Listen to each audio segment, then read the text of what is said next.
நேரத்தில் வேறுபால் இருக்கும் நடுவரவர்களுக்கும் அது கிளைகளாக இருக்கும் ஆசிரியர் பெருமக்களுக்கும் பின் நிலையான மாணவிகளுக்கும் எனது முத்தான முதற்கண் வணக்கத்தை தெரிவித்துக் கொள்கிறேன்.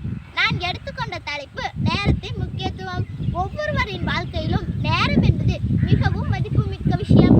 நீங்கள் நேரத்தை மதிக்கிறீர்கள் என்றால் ஆரோக்கியமான, மகிழ்ச்சியான மற்றும் செல்வாக்கான வாழ்க்கையை பெறுவீர்கள்.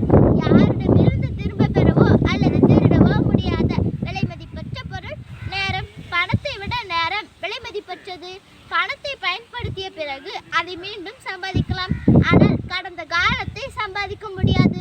காலமும் மழையும் யாருக்காகவும் காத்திருப்பதில்லை என்ற புகழ் பெற்ற பழமொழியை நாம் அனைவரும் கேள்விப்பட்டிருப்போம். காலம் யாருக்காகவும் எதற்காகவும் காத்திருப்பதில்லை. உண்மையில் சரியான நேரத்திற்கு நாம் தான் காத்திருக்க வேண்டும்.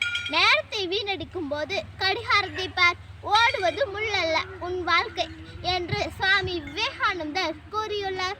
நேரத்தை திறம்பட பயன்படுத்துவது நமது மன மற்றும் உடல் நலத்தையும் ஒட்டுமொத்த வாழ்க்கையையும் பராமரித்தல். காலம் பொன் போன்றது, கடமை கண் போன்றது என்று பேரறிஞர் அண்ணா கூறியுள்ளார். உங்கள் பொன்னான நேரத்தை மதிப்பிடுங்கள். வாழ்க்கை மிகவும் விலை மதிப்பற்றது. பணம் சம்பாதித்தால்தான் எல்லாமே என்று மக்கள் நம்புகிறார்கள். ஆனால் இந்த பிஸியான கால அட்டவணைகளால் பெற்றோர் மற்றும் தாத்தா பாட்டிகளுடன் பகிர்ந்து கொண்ட சிறப்பு தருணங்களை மறந்துவிட்டோம். எனவே உங்கள் இலக்குகளை சரியான நேரத்தில் அடையுங்கள். அதேபோல் சிறிய தருணங்களை அனுபவிக்கவும் நேரத்தின் மதிப்புகளை புரிந்து கொள்ளவும் கற்றுக்கொள்ளுங்கள். நாட்கள் பொல்லாதவைகளானதால் காலத்தை பிரயோஜனப்படுத்திக் கொள்ளுங்கள். நன்றி.